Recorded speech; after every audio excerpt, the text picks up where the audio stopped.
2024 has actually been a fantastic year for whiskey, and this is our whiskey year in review. We're going to be talking about our most purchased brands, our available go-tos that we've kind of fallen in love with this year, our most sipped bottles, period, as well as our favorite limited editions and the biggest surprises each of us took away from this year. Stay tuned.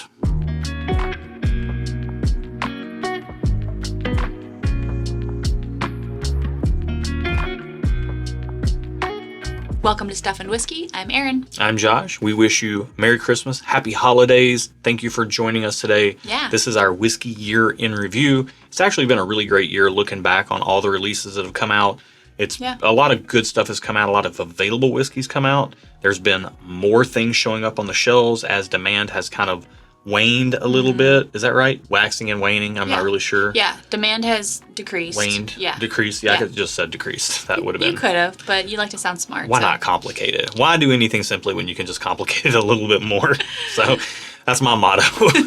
But Truly, it is. Truly, it is. Kind of. That's how I live my life, at least. It might not be my motto, but it's on accident. You don't mean to. It's on brand. You just do. Yeah. You're a little extra that way. But we're going to talk about some really fun stuff today. We thought it would be a good, it's Christmas Eve, right? So who knows who's even going to be watching this video.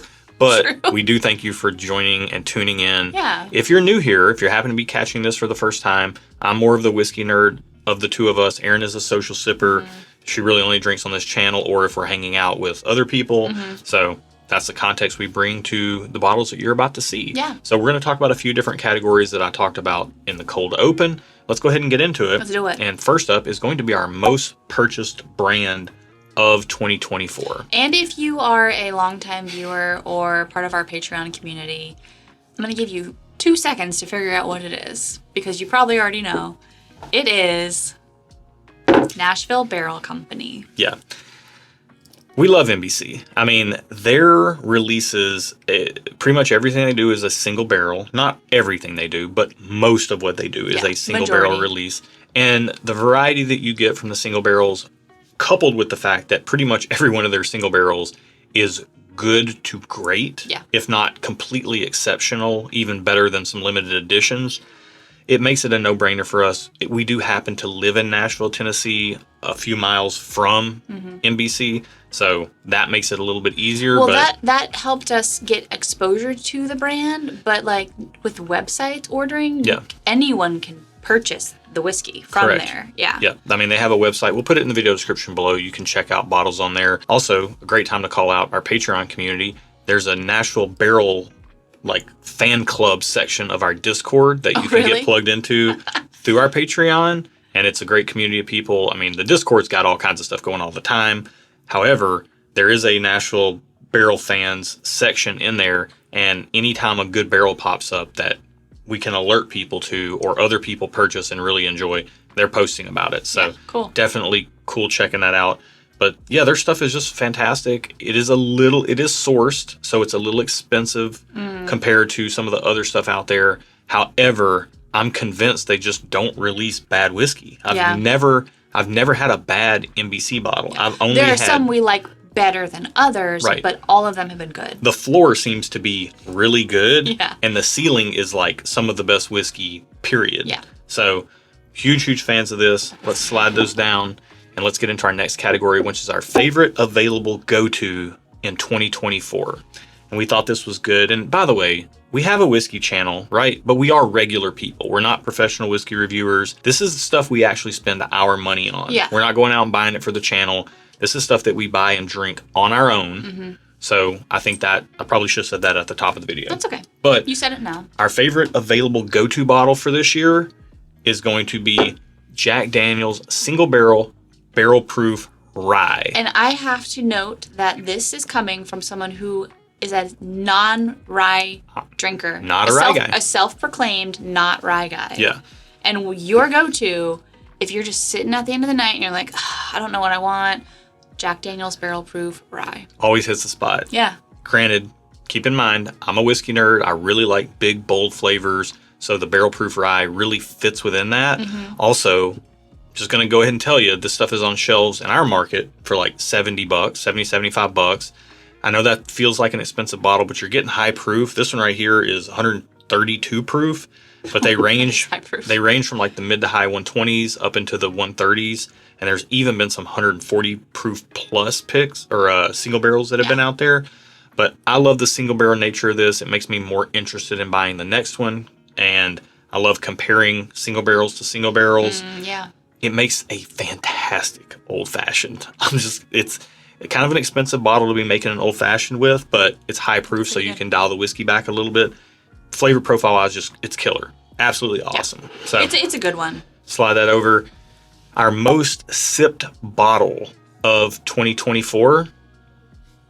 I mean, you're looking at them right here. These three, like NBC. Any Nashville Barrel Company, we only have 2 here, for example. Yeah. Or a Jack Daniel's Barrel Proof Rye. Yeah. That would be, that's kind of like our go-to, your go-to more specifically. I don't really drink whiskey at the end of the night, but for you. Unless it's a social Unless we're out with friends. But for you, at the end of the night, you're usually drinking either a Jack Daniel's Barrel Proof Rye or one of the Nashville Barrel Company bottles that we have. Yeah, just whatever single barrel. I will say, you love old fashions, and sometimes you get in a cocktail mood, or I'm like, I kind of want a cocktail, and you're like, oh, make me one too. I will either use JTS Brown or Knob Creek 9 Year or something like that, or Evan Williams Bottle and Bond. I like it when you use JTS Brown. JTS Brown's our favorite for 100 proofer, but if I really want to elevate it, if it's, not just a regular night, and it's like, hey, we're going to do a little special cocktail tonight. If it's like a date night and we're doing like cocktails and a movie at home. I use this right here. Yeah. Yeah. So these are our most sipped bottles. 9 times out of 10. Well, I'd say 7 times out of 10. Yep. If I'm just wanting to have a pour on any given night, it's going to be one of these two. The other 3 times, it's going to be me grabbing just something completely random. Yeah. But if I can't decide, I'm just going to not even worry about it and grab one of these. So our next category up, our favorite limited edition release from this year. And this has been verified through blind tastings multiple different times over. It ranks very high for both of us, and it was kind of a no-brainer. I wish I could tell you we were putting something easier to find or cheaper in here for this, but we have to be honest above all. Yep. And it is Russell's Reserve 15 year. You have picked this over Coy Hill in blind tastings. That blows my mind, because if I knew I was drinking Coy Hill and Russell's 15, I would think I would pick Coy Hill. Yeah. But if I don't know, apparently, I pick Russell's 15. To me, this goes toe-to-toe with it, with Coy Hill. This bottle is, and I have tried some Old Turkey, I've tried some cheesy gold foils and some split labels, only one of each of those, so my sample size is small for Dusty Turkey. But as far as I'm concerned, this is the best thing I've ever tasted in a Wild Turkey bottle, period. It's a bold This statement. is silly. And I will say this is a very divisive pour. Yeah. Because people who really love Russell's 13 seem to not like this. They seem to feel like it's a little too tannic. Oh, and interesting. a little too oaky and a little unbalanced and a little hot. To me, it's amazing. It's perfect. It's dang near perfect bourbon. Perfect Kentucky bourbon. And I love it. I love it. I love it. I'll scream it from the rooftops. Q Buddy the Elf. This to me is one of the craziest bottles of whiskey that's been released in recent years. And I know it goes for a lot of money at retail and even more on, secondary or marked up prices or whatever. I don't care. I'm willing to pay it. And we're going to talk. You're willing to pay it because you know you love it. Right. Yeah. It's not a gamble for you. Yes. But I would definitely caution you against just going out and spending this blindly, not knowing whether you like it or not, because what I found is that a lot of people who really loved Russell's 13 don't love this. Russell's 13 was pretty underwhelming for us, funnily enough, a little bit bitter and oaky and not sweet enough, whereas this brings a ton of sweetness and the turkey funk and all that. So, yeah, this to me is perfect, dang near perfect bourbon. Yeah. So that's that. And let's go ahead and get into our biggest surprises of 2024. Okay. I guess it's all the bottles we have. They're just in front of me. We have some other bottles as examples. I'll put this over here so we can kind of balance things out a little bit on the desktop. I like these in front of me. These are good ones. So, what is your biggest surprise in 2024? My biggest surprise, I think, was figuring out that I really like single malt whiskey, specifically international single malt whiskeys. But I do want to say American single malts are also very good. But previously to this year, I thought I was like a ride or die rye girl. And I do prefer rye over bourbon, but I think I prefer international single malts over rye even more. I think that's a note. Yeah, that's very apparent to anybody that's been watching the channel regularly. And that was not something I ever would have thought about until I tried some and just loved every single one of them. They all taste similar but different. I just really like them. They're just really good. Yeah. I mean, honestly, that was a big surprise. Yeah. And I would have never thought that. I brought out Ardbeg Bizarbecue. Shout out to Norm Latva, Mr. Mild Turkey himself for this bottle and the backup of this bottle that we have. Yep. We did a flight with On the Barrel, which is another whiskey channel that you should absolutely check out. If you have not checked out their channel, they're way funnier than us. Yes. They're super cute, super sweet. Their dynamic is great. You need to see them. If you like us, you should like them. Oh, you would love them.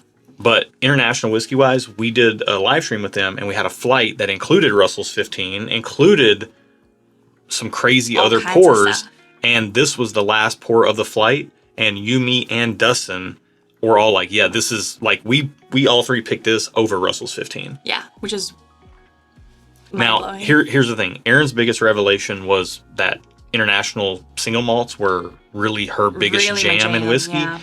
For me, even though I did like this Ardbeg Bizarbecue over the Russell's 15 in that flight, on a daily basis, I still am a bourbon guy at heart, and that's what I reach for. This is more of like a mood pour for me.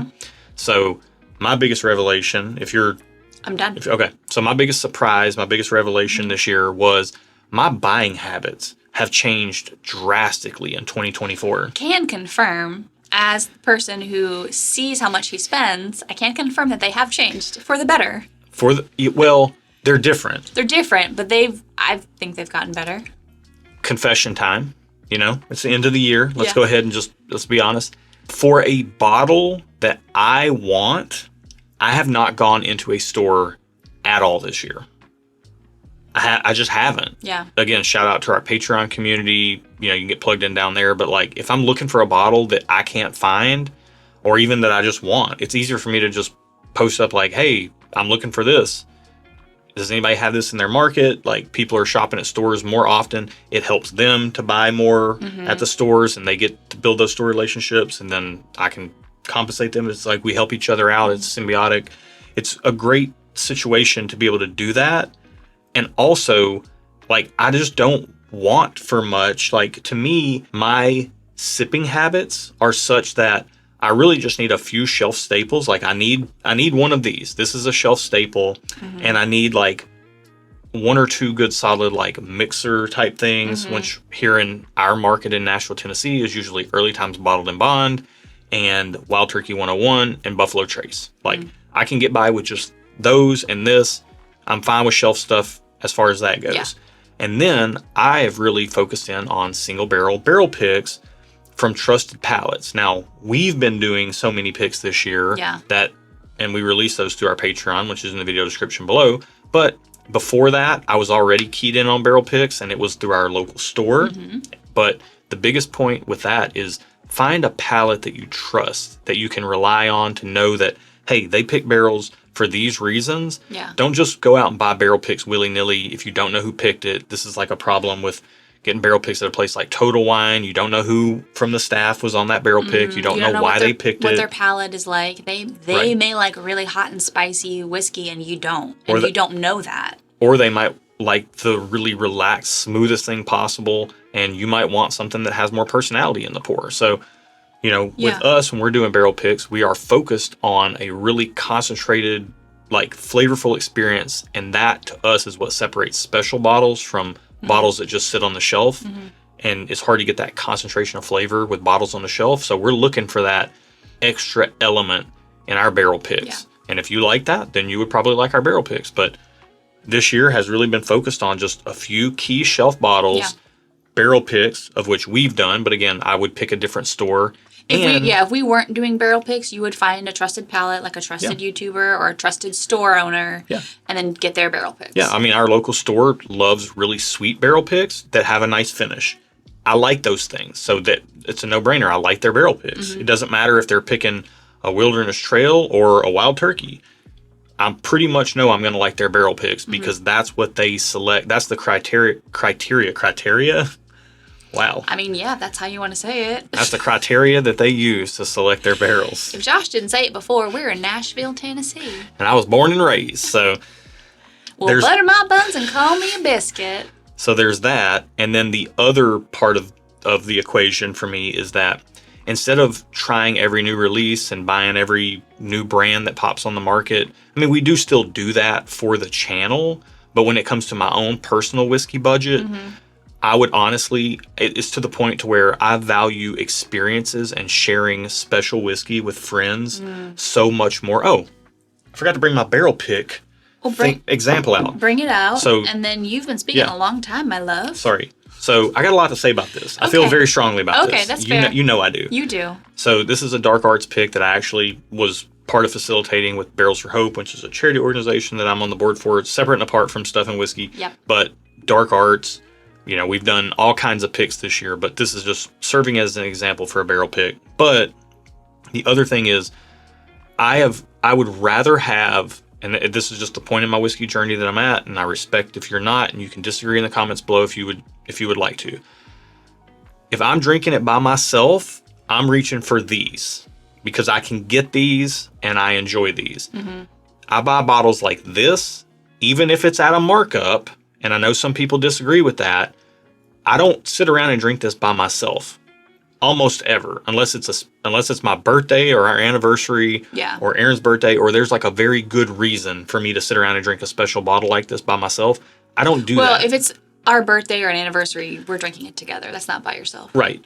But this oftentimes gets shared with company that's here in our home. Or I take this with me. This particular bottle's been signed by Jimmy Russell because I took it to Wild Turkey. When we were doing a barrel pick. We were doing 2 Russell's picks, which we'll be releasing soon, actually. So, again, join our Patreon if you want to get access to those. But we picked 2 Russell's Reserve picks. And I took this to the barrel pick to share with everybody that was on the barrel pick. And I got Jimmy Russell to sign it because he happened to be there in the parking lot. And that's a memory that I will never forget. And to me, that's kind of priceless. So no matter what I paid for this bottle, it doesn't matter because it's not about buying the whiskey to sit around and drink it. I'm paying for the memories that special bottles like this create. And I have placed such a higher value on that this year than I ever have in the past. Yeah, I will agree. I think you have. I think that this year is when that shifted for you in your journey. And I think whiskey is not like a linear path. You go through different parts of your journey. The acquisition phase, the and I think we've talked about it in one of our videos, the different journeys of a whiskey enthusiast. But you're at that part of your journey where you kind of have narrowed in your palate. You know a little bit more about what you like. You know a lot more about what you like. Yeah. So you will spend more on things you know you like, and you want to share it with people. Right. That's where you are, and that's not a bad thing. If you're not there, it's not a good thing. It's just where you are. Yeah. Me 3 years ago would watch any whiskey review on YouTube and somebody would rave about a bottle, like this new release is this, that, the other, whatever. It's so great. And I would run out and buy it out of interest. And I would rather have 6 $50 bottles than one $300 bottle. Now I would rather just have some go-tos that I know and can trust. I'll buy other new releases on points of interest just because, but I'm not buying every one of them. I'd rather put that money into one really good bottle because that's where you're at. That's where I'm at. And that was my biggest surprise of 2024 because at the beginning of the year, at end of 2023, that Josh was still going over the budget pretty much every month, buying all the time. No, not pretty much every month. Definitely every month he was going over budget. Yeah. And would have to be like, love, can we roll over? I'm like, oh my gosh. And things change this year. Yeah. I've not only seen it change for me, I've seen it change for a lot of people out there as well. So I don't know what that says about the state of the whiskey industry or whatever, but next Tuesday, we're going to be doing a video on what we're looking forward to in 2025. Predictions, not necessarily hard predictions, but we'll talk about what we kind of expect in the year coming up. Yeah. And it's going to be fun. So tune in next Tuesday. Subscribe to the channel if you like this style of content. Hopefully this was fun, enjoyable, enlightening. Maybe it gave you something to think about because I think somebody saying they're willing to pay more money for one bottle versus less money because of the memories that you can create with a bottle like this, I think that is alone cause for conversation. Yeah. So leave your thoughts down in the comments below. Yeah. And this is our whiskey in review. Right. These are all our opinions. We're not stating this is fact. If you don't like high proof whiskey, this will not be one of your favorite whiskeys. Yeah. So just keep that in mind. Be nice in the comments. I know People can have very strong opinions, and you're entitled to your opinion. This is just our opinion, and you can't really refute what we think about the whiskey we drink. Right. We're just sharing. Yeah. Okay. Sharing is caring. Sharing and is we care caring. about you. Thank and you for also, watching. Happy holidays. If you celebrate Christmas, Merry Christmas. Yeah. And that's it. There we go. Okay. Thanks for watching. Be good to each other. And until next time. Cheers. Cheers.